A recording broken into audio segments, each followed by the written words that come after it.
मिस्र के बादशाह फिरौन ने ख्वाब देखा और नजूमियों ने तबीर बताई कि एक इसराइली लड़के हाथों तेरी सल्तनत ख़त्म हो जाएगी।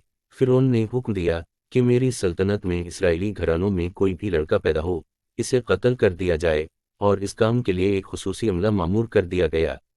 जिस वक्त हज़रत मूसा अलैहिस्सलाम की विलादत हुई, हर तरफ जासूसों का जाल बिछा हुआ था। हज़रत मूसा अलैहिस्सलाम के वालिद इमरान, वालिदा योकबत और दीगर अहल ख़ानदान सख्त परेशान थे। 3 महीने तक इन्होंने हज़रत मूसा अलैहिस्सलाम को छुपा कर रखा, लेकिन ज़्यादा अरसा तक बच्चे को शाही जासूसों की अकाबी नज़रों से छुपा कर रखना मुमकिन नहीं था।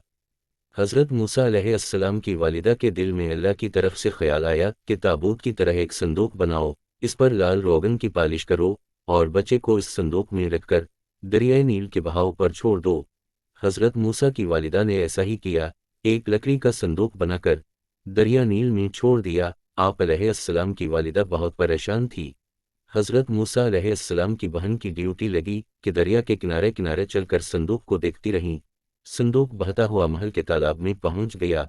वहां मलका और खादिमाएं लतीफ़ नदूस हो रही थीं कि संदूक पर मलका की नज़र पड़ी।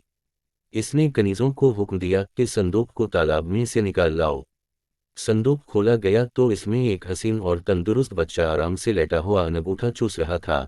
मलका बहुत खुश हुई, इसकी आंखों में ममता उतर आई। शफ़क़त व मोहब्बत से बच्चे को गोद में ले लिया।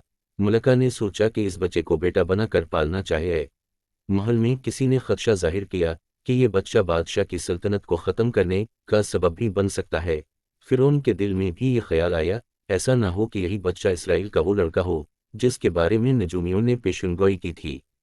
लेकिन फिरौन की मंजूर नज़र बीवी ने कहा, यह भी तो हो सकता है ये बच्चा हमारी आंखों की ठंडक बने या हम इसको अपना बेटा बना लें। मलका ने इस बच्चे का नाम मूसा, मूसा के मतलब हैं वो शख्स जो पानी से निकाला गया हो, रखा।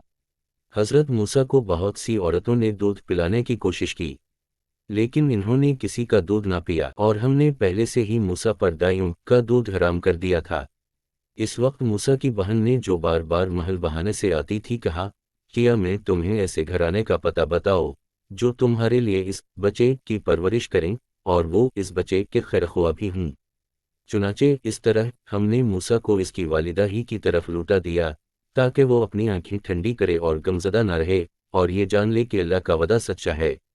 अक्सर लोग ये बात नहीं जानते। इस वाक़े से एक सबक ये मिलता है कि अल्लाह कादिर मुतलक हैं। फिरौन ने लाख चाहा कि वो बनी इसराइल के लड़कों को कत्ल करा दें, लेकिन अल्लाह ने न सिर्फ हज़रत मूसा को बचा लिया बल्कि उसी के घर में इनकी परवरिश का सामान कर दिया।